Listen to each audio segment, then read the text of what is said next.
সমবেত আজকের এই মহতি হরিবাসরে উপনীত যে সকল কৃষ্ণ ভক্ত এবং আমার ভক্তিমতী মা ও বোনেরা নিজেদেরকে ভগবানের হরিনামে কৃষ্ণ নামে সেবা কাজে ব্রতী করেছেন, লীলা সংকীর্তন প্রারম্ভে আমি বাঁকুড়া জেলা শালতোড়া থেকে আগত অতি সামান্য একজন কীর্তন গায়ক অনুরাগ চ্যাটার্জি এবং আমার ক্ষুদ্র কীর্তন সম্প্রদায়ের পক্ষ থেকে জানাই জাতি ধর্ম বর্ণ স্ত্রী পুরুষ নির্বিশেষে সকল কৃষ্ণ ভক্তের চরণে অনন্ত কোটি দণ্ড। এটাই হচ্ছে ভক্তের লক্ষণ। ভক্ত বড় শক্ত, পণ্ডিত রইল বসে, বৃক্ষের ফলটি বৃক্ষে রইল, শুধুমাত্র বৃন্ত গেল খসে। ধন থাকলে ধনী হওয়া যায়, মান থাকলে মানি হওয়া যায়, তেমনি যার পাণ্ডিত্য থাকে তাকে পণ্ডিত বলা হয়। কিন্তু ধন দিয়ে, মান দিয়ে, পাণ্ডিত্য দিয়ে কোনোদিনও ভগবানকে পাওয়া যায় না। কোথাও লেখা নাই যে রামায়ণ মুখস্থ যার রাম তার, কোথাও লেখা নাই যে মহাভারত মুখস্থ যার কৃষ্ণ তার। আপনি যে কোনো শাস্ত্র ঘেটে দেখুন, শুধু একটা সিদ্ধান্ত দিয়ে পৌঁছাবেন কি না, ভক্তি যা ভগবান তার। ভগবানকে পাওয়ার একমাত্র উপায় হলো শুধুমাত্র ভক্তের নয়নের জল, যেটা দিয়ে আপনারা এই দুদিন ভগবানকে সেবা দেবেন। ভগবান নয়ন জল বড় ভালোবাসে। মন তুলসী ভক্তি চন্দন যে জন তারে দিতে পারে, শিলার উপর কাষ্ঠের চন্দন ঘষতে হয় না বারে বারে। ভগবানকে সেবা দিতে গেলে লাগে একটি তুলসী পত্র আর গঙ্গার জল। মহাজন বললেন, তোমার বাড়িতে যদি তুলসী পাতা নাও থাকে, তোমার বাড়িতে যদি গঙ্গার জল নাও থাকে, তাহলে মন তুলসী, মানে মনটাকে তুলসীর মতো পবিত্র করতে হবে। আর ভক্তিরূপী চন্দন আর জল তো দিয়েই দিলেন গো। দক্ষিণ নয়নে গঙ্গার জল, বাম নয়নে যমুনার জল। আর এই দুফোঁটা জল দিয়ে যদি একবার ভগবানকে ডাকতে পারি, ভগবান যে জন্ম জন্মান্তরে ভক্তের চরণের দাস হয়ে রয়ে যায়। যে বৈষ্ণবের চরণ ধুলা, যে ভক্তের চরণ ধুলা স্বয়ং ভগবান কৃষ্ণ মেখেছিলেন, সেই চরণ ধুলা মাখা সৌভাগ্য আজকে আপনারা আমাকে করে দিয়েছেন। আমি বড় ভাগ্যবান। এ জেলা বড় পবিত্র জেলা। আপনি মুর্শিদাবাদ বলুন, আপনি মালদা বলুন, আপনি পূর্ব বর্ধমান বলুন, এগুলো হচ্ছে কীর্তনের প্রকৃত জায়গা। এগুলো কীর্তনকে মর্যাদা দিতে জানে। তাই প্রথমে এত সুন্দর পদাবলী গাইলাম, আর এত সুন্দর আপনারা রস অনুভব করলেন, যেটা দেখে আমার মনটা ভরে গেল। মহাজন বললেন, তুমি যদি জীবনে পেতে চাও কিছু, তাহলে সঠিক জায়গায় মাথাটা করে দাও নিচু। মাথা নিচু করব কোথায়? সঠিক জায়গায়। যারা পিতামাতার চরণে মাথা নত করতে শেখেনি, যারা গুরুদেবের চরণে মাথা নত করতে শেখেনি, যারা আমার কলিযুগের ভগবান গৌরের চরণে মাথা নত করতে শেখেনি, তারা কৃষ্ণ কৃপা থেকে অনেক দূরে অবস্থান করে। তাই কিছু যদি পেতে হয় তাহলে নিচু হতে হয়, উঁচু হলে হয় না। প্রথমে নিচু হতে হবে। তার প্রমাণ আমরা পাই কোথায়? মহাভারতে। কাল থেকে কুরুক্ষেত্রের মাঠে যুদ্ধ হবে। খুব মন দিয়ে শুনবেন মায়েরা। কাল থেকে কুরুক্ষেত্রের মাঠে যুদ্ধ হবে। কালকে যুদ্ধ, যে যুদ্ধে অংশগ্রহণ করেছে দুটি দল। এক দলের নাম পাণ্ডব আর এক দলের নাম কৌরব। এক দলে আছে ধর্ম, এক দলে আছে অধর্ম। এক দলে আছে কৃষ্ণ, এক দলে আছে কৃষ্ণের নারায়ণী সেনা। এক দলে আছে ভক্তি, এক দলে আছে অহংকার। যুদ্ধ হবে কালকে, কিন্তু আজকের সন্ধেবেলায় ধর্মরাজ যুধিষ্ঠির এলেন কোথায়? শতপুত্রের মাতা গান্ধারী জননীর কাছে। হ্যাঁ গো মায়েরা, গান্ধারী যুধিষ্ঠিরের কে হয় গো? জেঠিমা বা বড় মা। যখন যুধিষ্ঠিরের কাছে এলেন, যখন যুধিষ্ঠির মহারাজ গান্ধারীর কাছে এলেন, গান্ধারী সবেমাত্র মাথায় ঘোমটা দিয়ে তুলসী তলায় প্রদীপ দিচ্ছে। হঠাৎ দূর থেকে ডেকে দিলেন, জেঠিমা, ও জেঠিমা। জেঠিমা জেঠিমা ডাকটা শুনে কিছুক্ষণের জন্য গান্ধারী চমকে উঠল। গান্ধারী বলে উঠল, তুই কে বাবা? কাল থেকে কুরুক্ষেত্রের মাঠে যুদ্ধ হবে, কিন্তু আজকের সন্ধ্যাবেলায় আমায় অম্লান বদনে জেঠিমা জেঠিমা বলে ডাকলি, বল বাবা তুই কে? ধর্মরাজ যুধিষ্ঠির বললেন, জেঠিমা তুমি আমায় চিনতে পারছো না? আমি তোমাদের যুধিষ্ঠির গো। ও যুধিষ্ঠির, তা হ্যাঁ বাবা যুধিষ্ঠির, কাল থেকে আমার 100টা ছেলের সঙ্গে তোদের 5 ভাইয়ের যুদ্ধ হবে, মানে তোরা আমার পুত্রের শত্রু। তা এক শত্রু হয়ে এই সন্ধ্যাবেলায় আরেক শত্রু বাড়িতে আসতে লজ্জা করে না? ও বুঝে গেছি বুঝে গেছি, তোদের দলে তো কৃষ্ণ আছে, কৃষ্ণ বুঝে গেছে যে আমার 100টা ছেলের সঙ্গে তোরা যুদ্ধে পেরে উঠবি না, তাই ভালোই ভালোই তোদেরকে আমার কাছে রাজ সিংহাসন চাইতে পাঠিয়েছে, রাজ ঐশ্বর্য চাইতে পাঠিয়েছে। কিন্তু বলে রাখি বাবা, দুর্যোধন বলেছে বিনা যুদ্ধে নাহি দেব তোমায় সূচাগ্র মেদিনী, মানে যুদ্ধ না করলে একটা সূচের পর্যন্ত জায়গা ছাড়বো না। কথাগুলো শুনে যুধিষ্ঠির মহারাজ বলছে, জেঠিমা আজ না হয় পরিস্থিতির চাপে আমি তোমার শত্রু, কিন্তু তুমি কি বলতে পারো প্রকৃতই কি আমি তোমার শত্রু? ছলনা করিস না বাবা, ওই কৃষ্ণের সঙ্গে থেকে থেকে তোরাও ছলনা শিখে গেছিস। হ্যাঁ গো মা, আমি তোমাকে কিছু বললামই না, আর তুমি এতগুলো কথা বলে দিলে। কি বললে? রাজ সিংহাসন? না মা, যার হৃদয় সিংহাসনে সদা সর্বদা গিরিধারী গোপীনাথ বিরাজ করে, তার কি কোনোদিনও জাগতিক সিংহাসনের প্রয়োজন হয় জেঠিমা? আর যে রাজ ঐশ্বর্য পেলে মানুষ স্বয়ং পরমানন্দ গোবিন্দকে ভুলে যায়, সে রাজ ঐশ্বর্যও চাইতাসি না। চিন্তা নেই, ওসব কিছু চাইতাসি না। কেন এসেছিস? মনটা একটু গলে গেছে মা, তো ছোটবেলায় অনেক খেলা করিয়েছে, কোলে নিয়েছে, মনটা গলে গেছে। তাহলে কেন এসেছিস? জেঠিমা সব বলবো কেন এসেছি, কিন্তু এই ঘরটা থেকে একবার আমার কাছে এসো। কেন বাবা? এখান থেকেই বল। না জেঠিমা, তুমি যে ঘরটাতে দাঁড়িয়ে আছো সে ঘরটা হলো কামনা বাসনার ঘর, সে ঘরটা হলো দুর্যোধনের ঘর। আর অহংকারের মঞ্চে দাঁড়িয়ে যে গোবিন্দ কথা বলা যায় না জেঠিমা। যেই না বলেছে আর গান্ধারী সামনেও চলে এসেছে মা। আর যুধিষ্ঠির মহারাজ তো এই সুযোগটারই অপেক্ষা করছিল, যেই না গান্ধারী এসেছে আজকে লম্বা লম্বি গান্ধারী চরণ দুটিকে জড়িয়ে ধরেছে। কেন এসেছি জানো মা? তুমি তো আমার বড় মা, তুমি তো আমার গুরুজন। কেন এসেছি জানো? শুধু একটা আশীর্বাদ চাইতে এসেছি। কি আশীর্বাদ? কাল থেকে কুরুক্ষেত্রের মাঠে যুদ্ধ হবে, কোন দল যে জিতবে কোন দল যে হারবে কেউ জানে না, কে যে বাঁচবে কে যে মরবে তাও কেউ জানে না জেঠিমা। কিন্তু তুমি তো আমার বড় মা, তুমি আমাকে আশীর্বাদ করো। কাল থেকে কুরুক্ষেত্রের যুদ্ধ চলতে চলতে আমি যুধিষ্ঠির যদি কোনোদিনও মারা যায়, আর আবার যদি কোনোদিনও মনুষ্য জন্ম নিয়ে পৃথিবীতে আসি, আমি যেন গোবিন্দের চরণ ধরেই থাকতে পারিনি। তাই গৌর হরি হরি বল। কথাটা শুনে গান্ধারীর চোখ দিয়ে টস টস করে জল পড়ছে, আর জলটা পড়তে পড়তে যুধিষ্ঠিরের মাথায় হাত দিয়ে পড়ে বলল, বাবা কোন দল যে জিতবে কোন দল যে হারবে তা আমিও জানি না, কে যে বাঁচবে কে যে মরবে তাও কেউ জানি না বাবা, কিন্তু আমার যদি বিন্দু মাত্র গোবিন্দ চরণে মতি থাকে তোকে আশীর্বাদ করলাম গুরুজন হয়ে, কাল থেকে কুরুক্ষেত্রের যুদ্ধে ধর্মের হবে জয় আর অধর্মের হবে নিশ্চিত পরাজয়। নিতাই গৌর হরি হরি।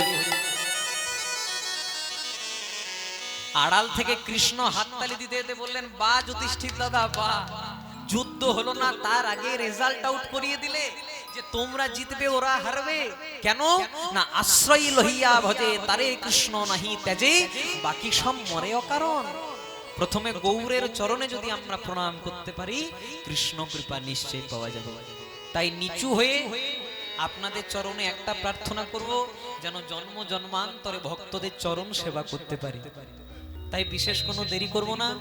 নিয়ম অনুসারে যিনি সংকীর্তনের পিতা শ্রীমন মহাপ্রভু, যে লীলা গাইব সেটা আগে ধার্য করে দেওয়া হয়েছে, তাই নিয়ম অনুসারে যিনি সংকীর্তনের পিতা মহাপ্রভু তাকে আহ্বান করব। সবাই মিলে আমার সঙ্গে দুটি বাহু তুলে গাইবেন, আমাদের গৌর এলো রে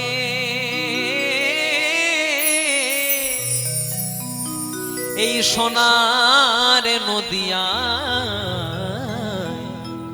মায়েরা উলুধ্বনি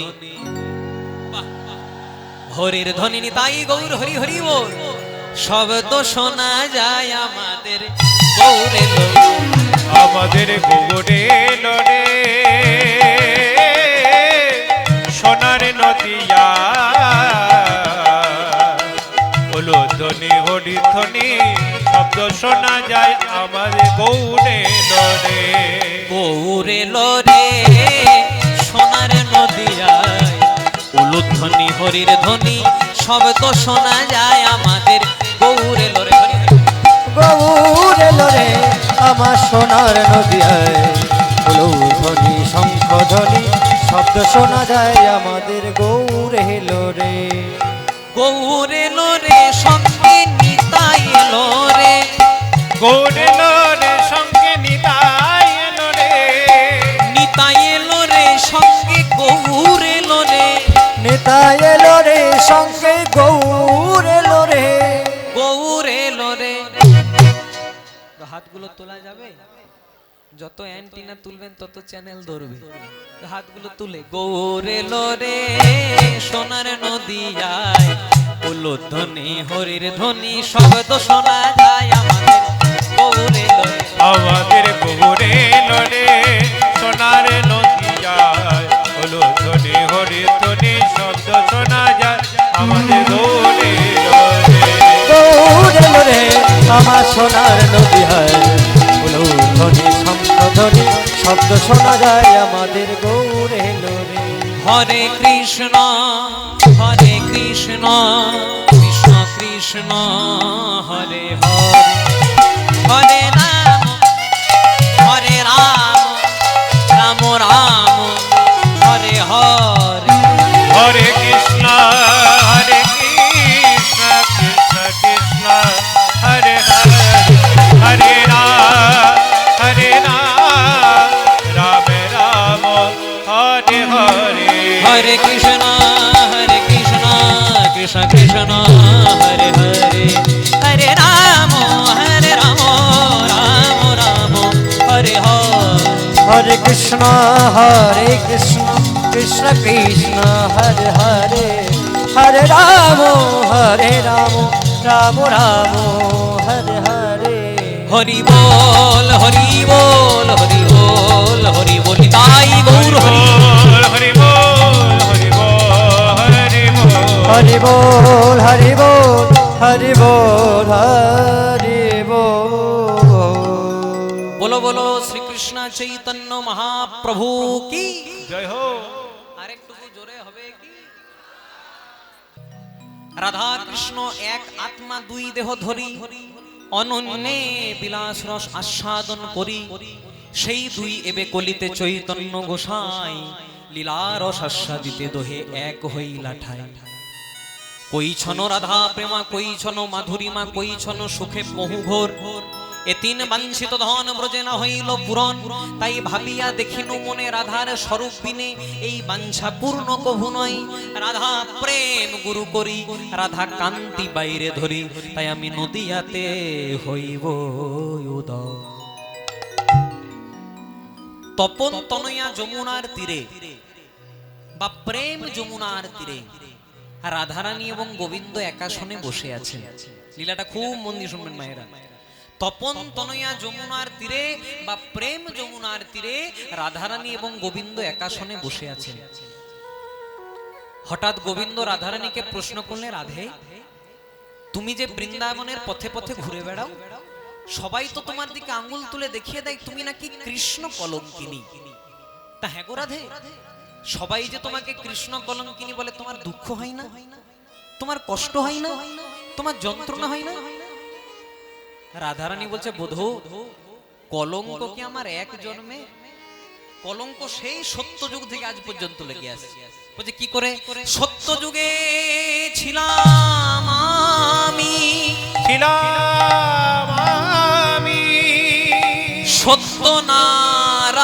সত্যনারায়ণী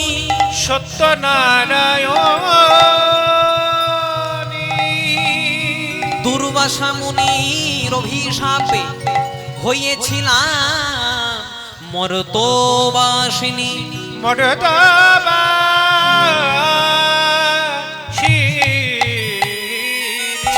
আবার ত্রেতা যুগে আমি হলাম রামচন্দ্রের ঘরণী। কই কই অভিশাপে হয়েছিলাম বনচারিণী।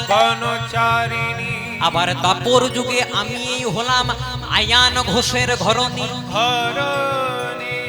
আর তোমাকে ভালোবাসি বলে আমাকে সবাই বলে আমি নাকি কৃষ্ণ কলঙ্কিনী।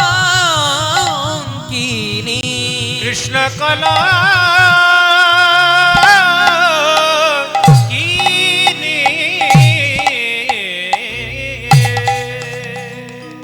রাধারানী বলছে বধূ কলঙ্ক আমার এ জন্মে নয়, কলঙ্ক সেই সত্য যুগ থেকে আজ পর্যন্ত লেগে আসছে। বুঝে কি করে? সত্য যুগে ছিলাম আমি সত্যনারায়ণী। সত্যনারায়ণ মানে কে? লক্ষ্মী।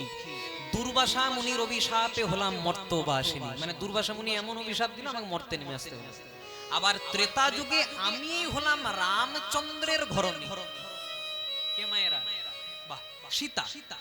কই কই অভিশাপে হলাম বনচারিণী, মানে কই কই এমন অভিশাপ দিল রাম তো বনে গেল, সঙ্গে আবার আমাকেও নিয়ে গেল। আবার দাপর যুগে আমি হলাম আয়ানের ঘরণী, মানে কৃষ্ণকে ভালোবাসি কিন্তু বিবাহ হলো আয়ান ঘোষের সঙ্গে। আর বধূ তোমাকে ভালোবাসি বলে আমাকে সবাই বলে আমি নাকি কৃষ্ণ কলঙ্কিনী। বলছে তোমার কাছে সেসব জানতে চাই না রাধে, আমি জানি আমাকে ভালোবেসে তোমার অনেক কষ্ট সহ্য করতে হয়েছে।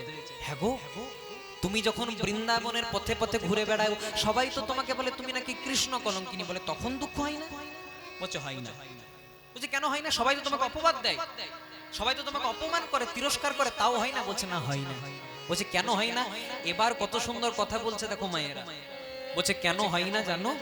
আমি যখন বৃন্দাবনের পথে পথে ঘুরে বেড়াই আমাকে সবাই বলে আমি নাকি কৃষ্ণ কলঙ্কিনী। আমাকে যদি কেউ শুধু কলঙ্কিনী বলতো আমার কষ্ট হতো। কত সুন্দর কথা। বলছে আমাকে যদি কেউ শুধু কলঙ্কিনী বলতো আমার কষ্ট হতো, যন্ত্রণা হতো, বেদনা হতো, কিন্তু কেন হয় না জানো? যখনই কলঙ্কিনী বলার আগে তোমার নামটা মানে কৃষ্ণ নাম যোগ করে কৃষ্ণ কলঙ্কিনী বলে দেয়, আমার সব দুঃখ কষ্ট জ্বালা যন্ত্রণা দূরে চলে যায়। নিতাই গৌর হরি। যেই না কথাটা বলেছে গোবিন্দ বললে আহারে এই না হলে তুমি আমার প্রেমের গুরু রাধারানী। তাই তো সবাই বলে রাধা কৃষ্ণ, কে বলে কৃষ্ণ রাধা, আর রাধা ছাড়া কৃষ্ণ জন্মে জন্মে আধা। বাবা বা রাধা। তাই আমি যদি তোমাকে কিছু ভালোবেসে দিতে চাই তুমি নেবে? আর রাধারানী বলছে বধূ তুমি দেবে, আর আমি কি না নিয়ে থাকতে পারি? বলো রাধে বলো কি চাও? যেই না বলেছে কি চাও, চণ্ডীদাস ঠাকুর পদাবলী লিখলেন, বলে বধূ হে বধূ তোমার কাছে আমার সেরকম কিছু চাওয়ার না, শুধু তুমি আমায় আশীর্বাদ করো আমি যেন জন্ম জন্মান্তরে তোমার চরণের দাস হয়ে রই। বধূ হে বধূ কি আরো বলিব আমি, কি আরো বলিব আমি। বধূ হে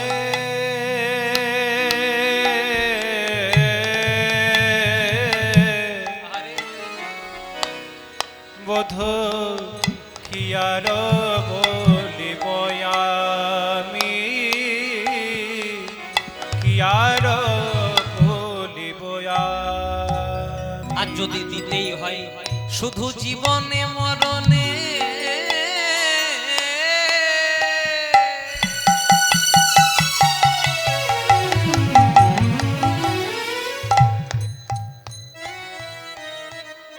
আর জনমে জনমে ওহে পরণ বধূ হে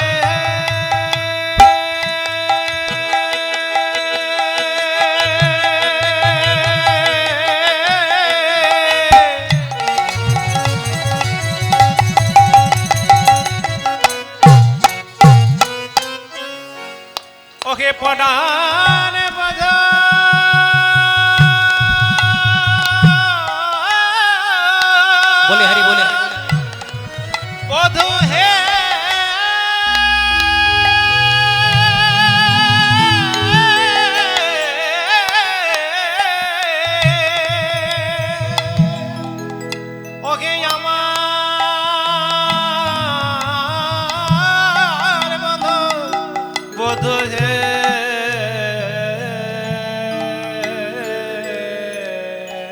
শুধু জীবনে মরণে জনমে জনমে জীবনে মরণে জনমে জনমে প্রাণনাথ হইও তুমি বধূ কি আর বলিব আমার জীবনে মরণে জনমে জনমে প্রাণনাথ হইও তুমি কে আর বলিব আমি তোমারও চরণে। আহা, কত সুন্দর চণ্ডীদাস ঠাকুরের ভাব। তোমারও চরণে আমারও পরাণে বাঁধিলাম প্রেমের ফাঁসি। তোমার চরণে বধূ হে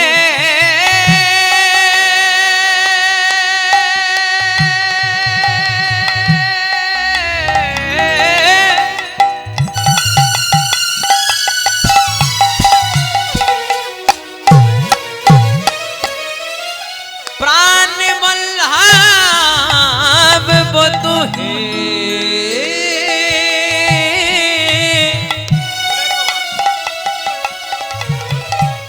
প্রাণ বল্লভ বধূ হে তাই তোমার চরণে আমার পরাণে বাঁধিলাম প্রেমের ফাঁসি। তোমার চরণে আমার পরাণে বাঁধিলাম প্রেমের ফাঁসি। আমি সব সমর পিয়া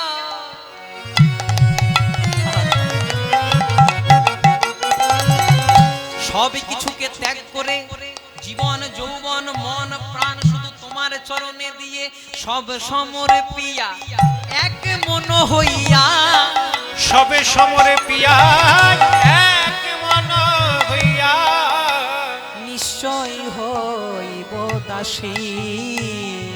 আমি সবে সমর পিয়া এক মন হইয়া নিশ্চয় হইব দাসী।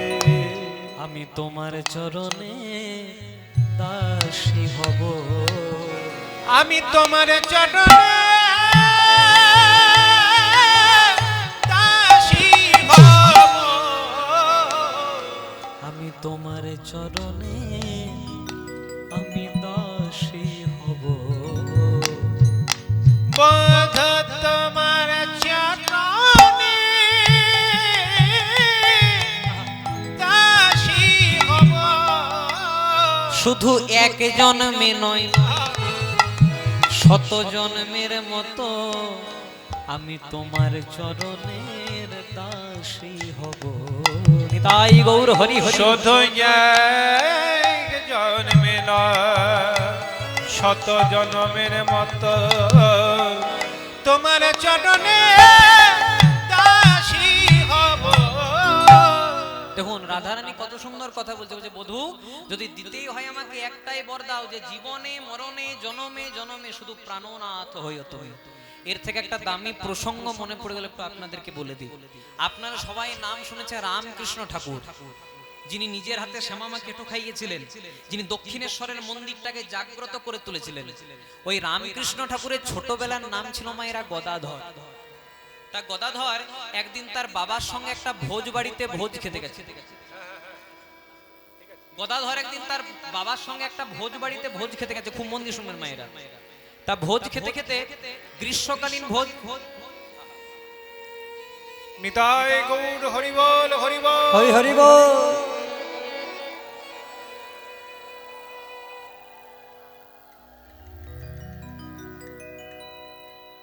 ভাগ্যে কীর্তন শিখেছিলাম, এত সুন্দর মালা পেলাম। বিয়ে বাড়িতে এত সুন্দর মালা পাই না কেউ। জয় রাধে। তবে মালা বড় জ্বালা দেয়। নিতাই গৌর প্রেম আনন্দে হরি হরি বল। খুব মন দিয়ে শুনবেন। তার রামকৃষ্ণ ঠাকুরের ছোটবেলার নাম ছিল গদাধর। গদাধর একদিন বাবার সঙ্গে একটা ভোজ বাড়িতে ভোজ খেতে গেছে। যে ভোজের শেষে সবাইকে আম বিতরণ করছে, মানে আম দিচ্ছে। যেই না ঠাকুরকে আম দিতে আসবে, ঠাকুর বাবার হাতটাকে ধরে পড়ে বলছে, বাবা খুব মন দিয়ে শুনে মায়েরা, ঠাকুর বাবার হাতটাকে ধরে পড়ে বলছে, বাবা যে আম দিচ্ছে তাকে বলো না আমাকে যেন একটা আমের আটি দেয়।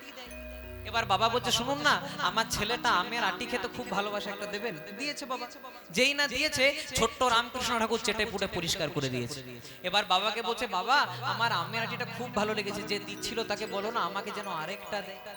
এবার যেই না এসেছে, বলছে, শুনুন আমার ছেলেটার আমের আটিটা খুব ভালো লেগেছে, আরেকটা দেবেন। বলছে, না কোটা শেষ। বলে, কেন?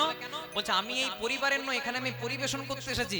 আমাকে উপর মহল থেকে বলা আছে বড়দেরকে 2টি করে আম আর ছোটদেরকে 1টি করে আম। আপনার ছেলে ছোট ছেলে 1টি দিয়েছি, আর দিতে পারবো না। খেপা ঠাকুর রামকৃষ্ণ করেছে কি, সবাই বাড়ি যাচ্ছে হাত পরিষ্কার করে, কিন্তু ঠাকুর হাত পরিষ্কার করে নাই। ঠাকুর ওই আমের আটিটাকে চাটতে চাটতে চাটতে চাটতে যাচ্ছে। বাবা বলছে, ও কথা ধর আস্তে। বাবা বলছে, ও কথা ধর, তোর আমের আটিটা এত ভালো লেগেছে? বলছে, খুব ভালো লেগেছে বাবা, যদি আরেকটা পেতাম। এবার বাবা সংস্কার দেখুন, বাবা কেমন হওয়া দরকার। বাবা বলছে, খোকা লোভ করতে নেই। এবার ছেলেটার হাতটাকে ধরে বাগান বাড়িতে নিয়ে এসেছি, একটু মাটি কুড়ে দিয়েছে। বলছে, নে এবার ওই আমের আটিটা এই মাটির মধ্যে দিয়ে দে। মাটিতে চাপা দিয়ে দিয়েছে। বলছে, প্রত্যেক দিন জল দিবি। এবার ঠাকুরের আম গাছটা যেন কোনো ছাগল গরুতে খেয়ে না দেয়, তার জন্য ভক্তিরূপী বেড়া দিয়ে দিয়েছে। জয় রাধে। কথাটা কেন বলছি খুব মন দিয়ে শুনবেন। এবার যেই না বেড়া দিয়েছে, প্রত্যেক দিন খেপা ঠাকুর রামকৃষ্ণ জল দেয়। যত জল দেয়, দেখতে দেখতে ঠাকুরও বাড়ে, আমের গাছও বাড়ে, আমের গাছও বাড়ে, ঠাকুরও বাড়ে। এক সময় গাছটা অনেক বড় হয়ে গেছে, এখন আর আমের অভাব হয় না।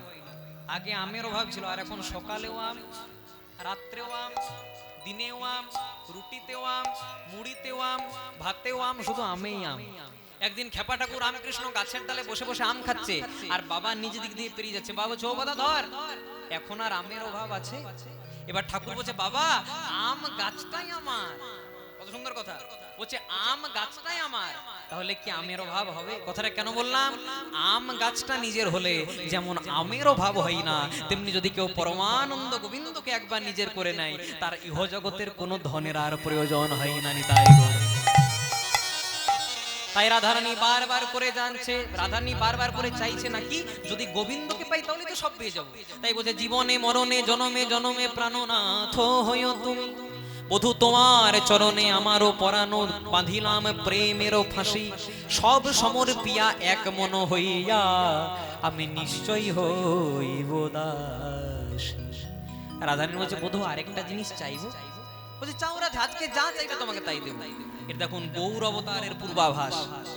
রাধারানী বলছে, ওগো বধূ, তোমার যে অঙ্গে আমরা সামান্য তুলসী চন্দন দিতে ভয় করি, শুনেছি নাকি তুমি নদিয়াতে গৌর হবে, আর গৌর হয়ে নাকি তুমি ধুলাই গড়াগড়ি দেবে। কিন্তু তোমার যে অঙ্গে আমরা তুলসী চন্দন দিতে ভয় করি, সেই অঙ্গটা যখন ধুলাই গড়াগড়ি যাবে, আমাদের তো বড় কষ্ট হবে। তাই বধূ তুমি একাই যেও না, আমিও তোমার সঙ্গে। বলছে, কেমন করে যাবে? বলছে, আমি তোমার উপরে থাকিব। মানে আমি যদি উপরে থাকি তাহলে আমার অঙ্গটা গড়াগড়ি যাবে, তোমার কষ্ট হবে না। আর তুমি আমার ভিতরে থাকিবে, দুজনে মিলে নদিয়াই যাইব আমি। হরি হরি। আমি উপরে থাকিব, তুমি ভিতরে থাকিবে, দুজন মিলে যাব নদিয়াতে। আমি তোমার উপরে থাকিব,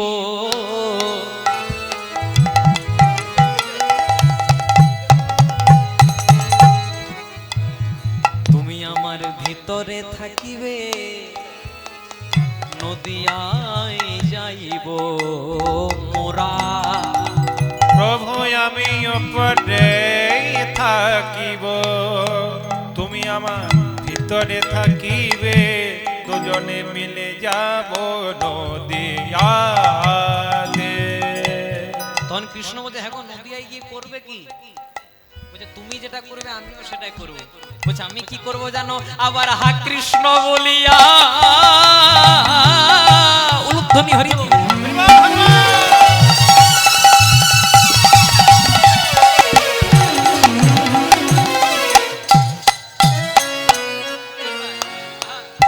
আবার হা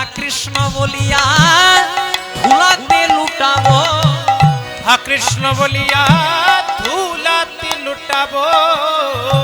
দাঁড়াও দাঁড়াও, আর কি করবো জানো? বলে বক্ষে জড়াবো আমি, বক্ষে জড়াবো আহা কৃষ্ণ বলিয়া ধুলাতে লুটাবো, পক্ষে ধরিব আমি, পক্ষে ধরিব আমি। তাই নদিয়ায় গিয়ে আমরা গৌর হব, তাই নদীয়ায় গিয়ে আমরা গৌরে হব। বলে রাধা কৃষ্ণ কৃষ্ণ রাধা, ওই না রাধা কৃষ্ণ, কৃষ্ণ রাধা। আবার এক অঙ্গে দুই তনু বাঁধা। আস্তে আচ্ছা মায়েরা একে একে যোগ করলে কত হয়? কত হয়? হ্যাঁ বলে দেবেন, আমি অঙ্কে খুব কাঁচা। জয় রাধে। একে একে যোগ করলে কত হয়? দুই হয়, কিন্তু ভগবানের ক্ষেত্রে কি হচ্ছে দেখুন, একে একে যোগ করলে এক হয়ে যাচ্ছে। আর রাধা কৃষ্ণ দুইয়ে মিলে কলিতে চৈতন্য গোসাই। আহা কত সুন্দর তত্ত্ব। ভগবানের ক্ষেত্রে রাধা কৃষ্ণ দুইয়ে মিলে কলিতে চৈতন্য গোসাই। আরেকজন আছে না, কে? ওই যে হাড়াই পণ্ডিতের পুত্র কুবের, যাকে আমরা নিত্যানন্দ প্রভু বলি। এই হাড়াই পণ্ডিতের পুত্র কুবের আর তার সঙ্গে সচী মাতার যে বড় পুত্র বিশ্বরূপ, এই দুইয়ে মিলে নিত্যানন্দ রাম। তাই বদন ভরে একবার হরি বলো ভাই, তাই বদন ভরে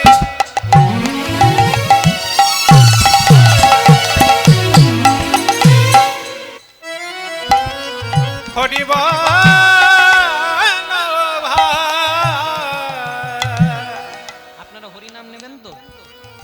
একবার সবাই বাহু দুটি ঊর্ধ্বে করে বদন ভরে হরি বল ভাই। এমন মানব জনমার হয় কি না, বদন থাকতে একবার হরি বল। সবাই বাহু দুটি ঊর্ধ্বে করে তোমরা বদন থাকতে হরি একবার বল। হরি হরি হরি বলে প্রেমানন্দে বাহু তোলে, হরি হরি হরি বলে প্রেমানন্দে বাহু তোলে, বদন ভরে হরি বল ভাই।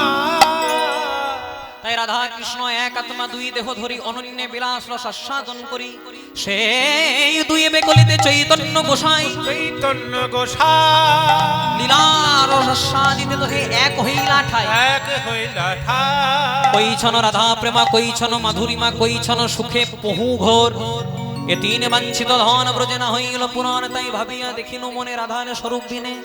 এই বাঞ্ছা পূর্ণ কভু নয়, রাধা প্রেম গুরু করি, রাধা কান্তি বাইরে ধরি, তাই নদিয়াতে হইব উদয়।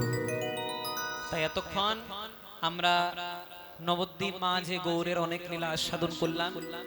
আমাকে যে পর্যায়ে আজকে গাইতে বলা হয়েছে, আজকে যেহেতু আপনাদের গৌর লীলায় পর্যায় চলছে সকাল থেকে, তাই আমার ভাগ্যে যে লীলা পড়েছে, ভগবান যেটা জুটিয়েছেন আমাকে, এটাকে পড়া বলে না, ভগবান আমাকে জুটিয়ে দিয়েছেন।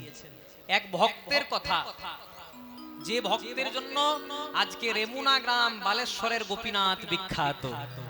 তিনি ছিলেন অযাচক বৈষ্ণব। অযাচক মানে কেউ যদি দেয় তবেই পাবো, কিন্তু নিজের থেকে কিছু চাইবো না। মানে জীব দিয়েছেন যিনি, আহার দেবেন তিনি।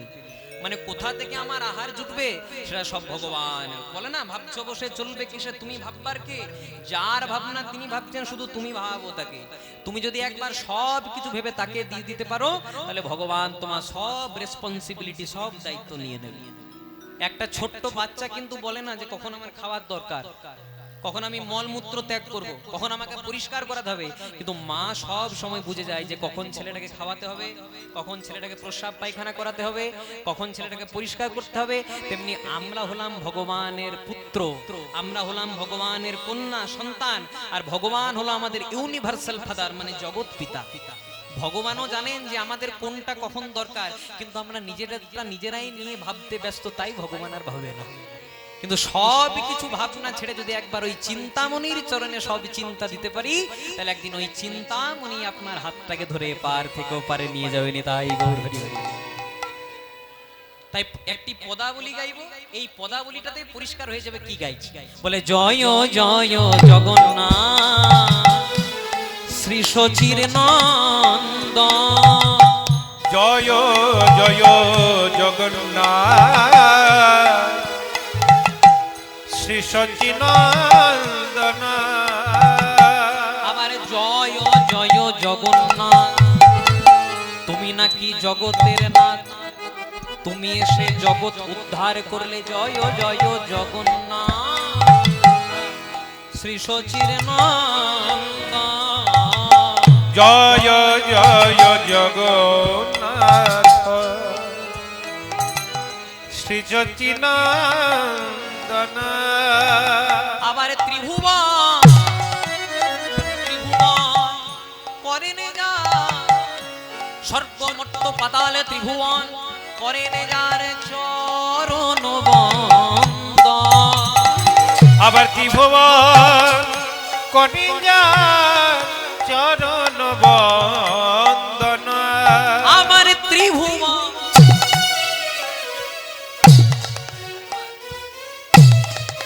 ত্রিভুবন করেন যা শ্রী ভগবানের চরণ বন্দ। আবার ত্রিভুবন কনিজা চরণ বন্দন।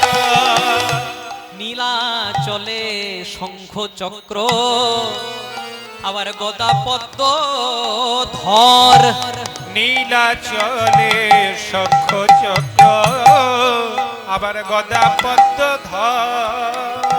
আবার নীলাচলে দুপাশে নীলাচলে শঙ্খ চক্র গদা পদ্ম ধর। নীলাচলে শঙ্খ চক্র গদা পদ্ম ধর। আবার নদিয়া নগরে দণ্ড কোমণ্ডল কর। আবার নদিয়া নগরে দণ্ড কোমণ্ডল কর। আবার নদিয়া নগরে দণ্ড কোমণ্ডল কর। আবার কেহ বলে পুরবেতে এই ভগবান পুরবেতে রাবণ বধিলা,